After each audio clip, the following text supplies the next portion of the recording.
Hello, everyone. Welcome back to another episode of Life Discussions with Ross Hardy. I know this is the first one that I've done in quite some time, but I'm happy to be back and I'm happy to have recorded another episode for you all. I hope that each and every one of you handle yourself the best that you can and are all safe and as healthy as possible during this pandemic. Please take care.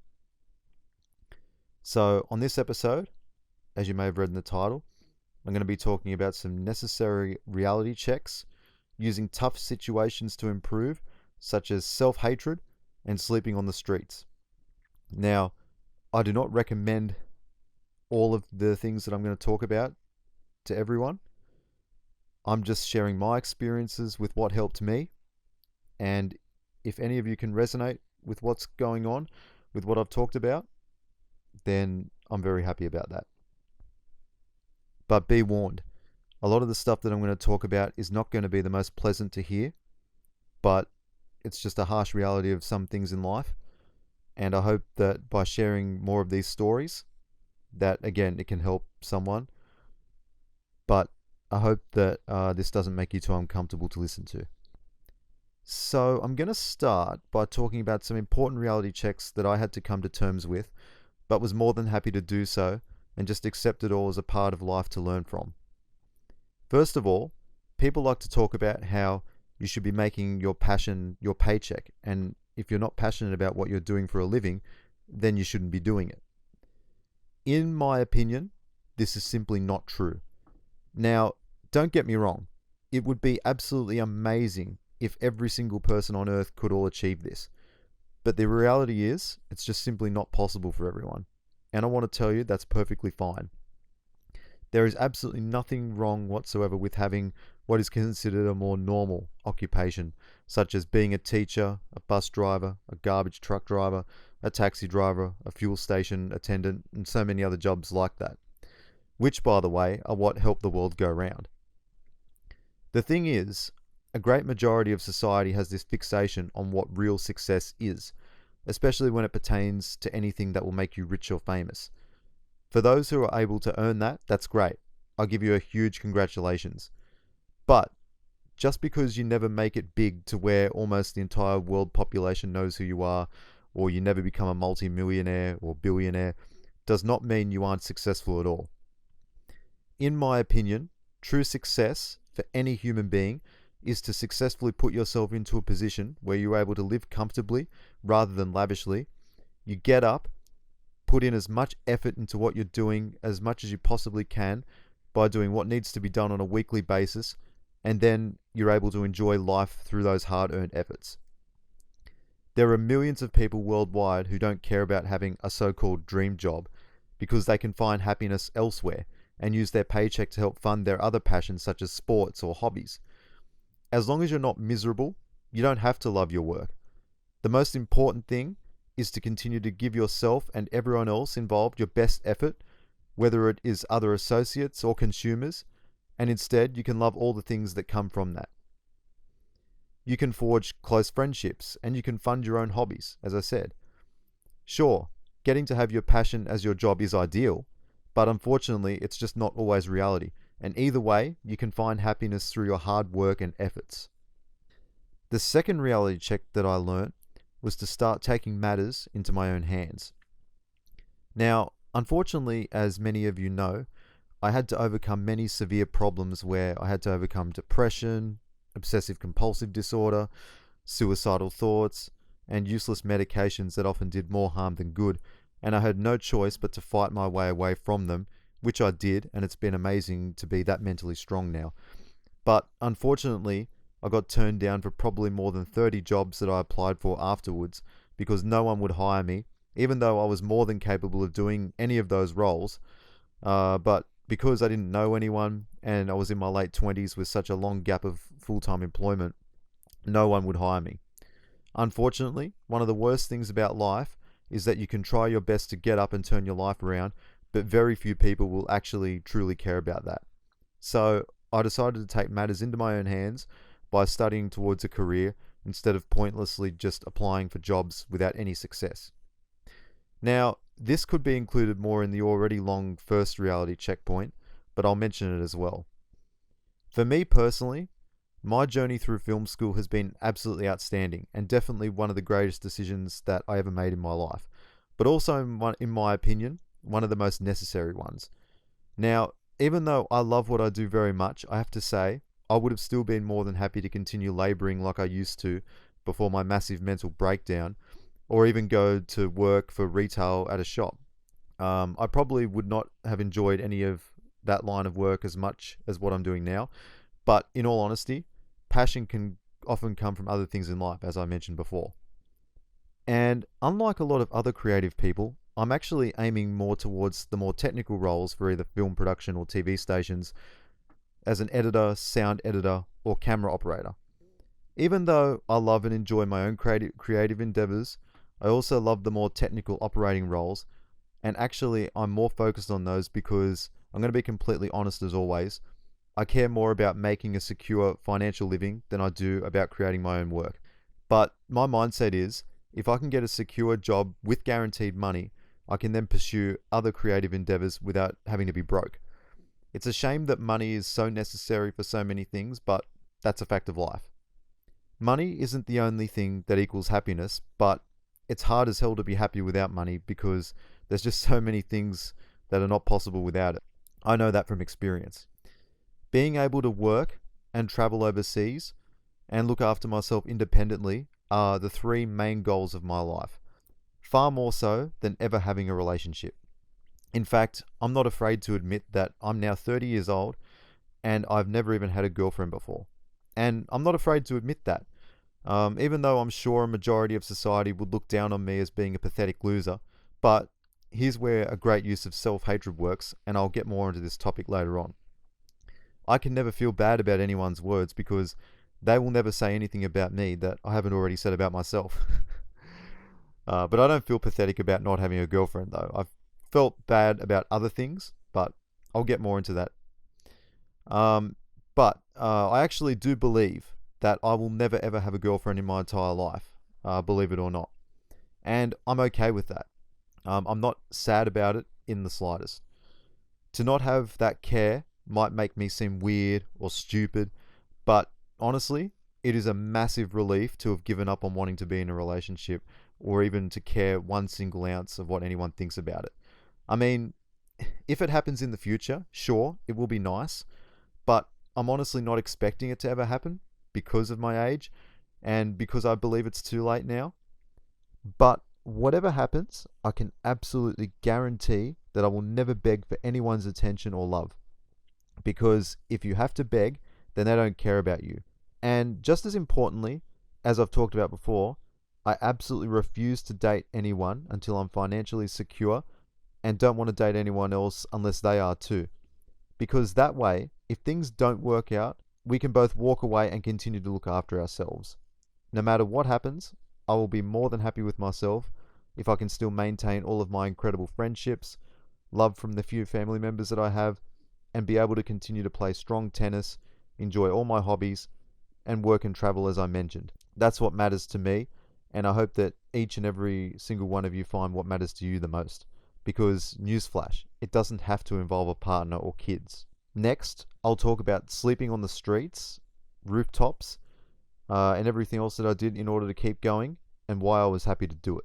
Now, unfortunately, because of a lack of money, no car, due to years of financial struggles, and due to having to travel close to 2.5 hours away, I was forced to stay overnight and sleep outside in the streets, in old buildings, near bushes, and on rooftops in Sydney.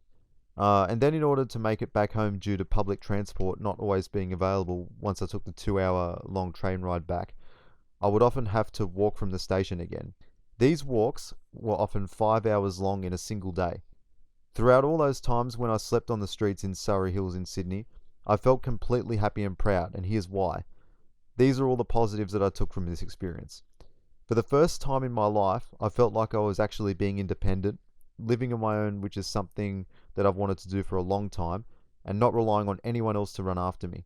The fact that I never had a lot to eat or drink was fine because it actually helped me drop down to 76 kilos, which was my lightest weight in close to 10 years after being 92 kilos the year before, which was the heaviest I had ever been.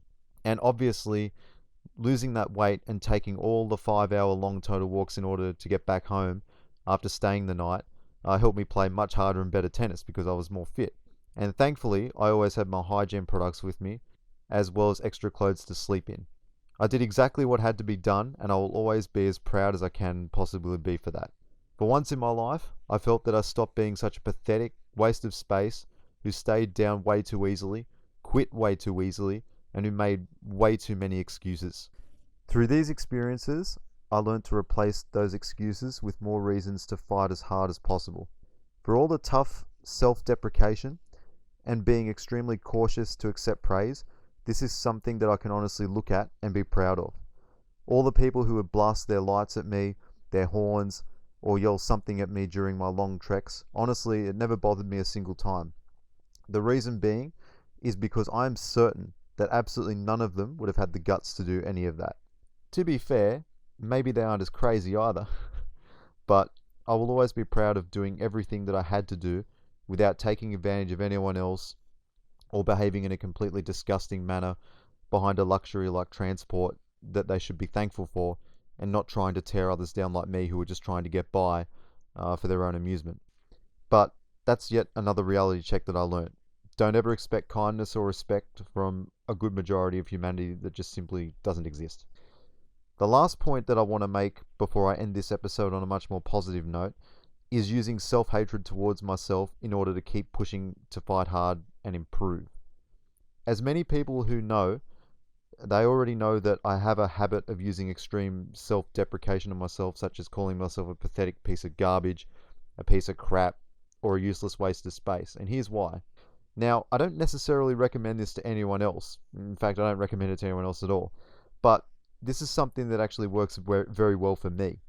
I know it will seem quite sad or messed up, but it is what it is. The thing is, when I think of myself as these things, it actually scares me into not wanting to really be those things. And it forces me to push harder and earn that self-gratification and satisfaction. All of those motivational speakers who make thousands of dollars smiling at people and often telling them what they want to hear just didn't cut it for me. I don't like to be told that I'm great when I know for a fact that I'm not yet the human being that I should be. And even though I don't have a single ounce of love or respect for him, my own biological father himself even told me how useless and pathetic that I was. Now, here is where the self-hatred helped me. I didn't get offended by that because I'm fortunate enough to never get offended by others' words. And a big reason for that, as I told him, you can't offend me because you haven't said anything about me that I haven't already said about myself. As messed up as this sounds, I actually believed what he said about me. But honestly, I really don't like praising myself. Some have told me that's a problem, but in reality, I am nowhere near the human being that I should be in any way. And that's a fact. And having that mindset is what pushes me forward. I realize that it is important to learn to be more praising of yourself and be kind, but in a world where I feel that way too many people do that way too easily, and the fact that there are so many braggarts out there, such as all the fitness fanatics or models that want to keep taking photos of themselves in the mirror way too often to show off and get those social media likes and praise. I mean, how anyone could care about that type of behavior is absolutely beyond me. That's why it always makes me want to be cautious with the self-praise. Now, with my tennis, if I'm playing well and I know it, I will sometimes reward myself by analyzing the shot that I did, why it worked, but I absolutely never want to go overboard with any self-praise, ever, no matter how good I may get at certain things. The other main thing that pushes me forward, of course, is all the overwhelming kindness and positive support that I get from family and friends. These two sources combine together like a yin-yang effect. The positivity from my loved ones and all the negativity from myself, directed towards myself and nobody else. I can guarantee you that. I also want to mention that some of the few friends from school and a couple of my tennis friends all offered to pick me up from the station, but because I was often staying on campus to do as much work as possible on my projects until 9 p.m, I just could not justify myself expecting people to run after me. Especially by the time I would have gotten back to the train station, it would have been around 11:30 p.m. And with a clean conscience, I could never expect anyone to do that for me. There were nights when I got poured on from the rain, and nights when I struggled to sleep until it was about time to start working the next day. When I was at my worst, so many people used to run after me for everything. So when I went through all this, it made me feel absolutely amazing to not have to have anyone run after me at all. And I successfully earned my first year diploma in my filmmaking degree. As some of you know, I'm truly thankful and fortunate to be close friends with Eva Longoria, who, in my opinion, is the greatest entertainment, beauty, and philanthropy icon who has ever lived. She is also, in my opinion, the hardest working person who I've ever met. During one of the times that I had to message her back and forth, she actually offered to pay for me to stay at her hotel every week, but I told her that I could not accept such a generous gift in good conscience, and that she is someone who has fought her heart out and gave absolutely everything, and gave her all in order to become one of the most successful people of all time. I also mentioned that, in my opinion, too many people in this world are too quick to take advantage of other people's kindness, and I absolutely refuse to take anything for granted. That's another thing that I can always be proud of. And that's the thing. The only thing that I ever expect from any of my friends is your friendship.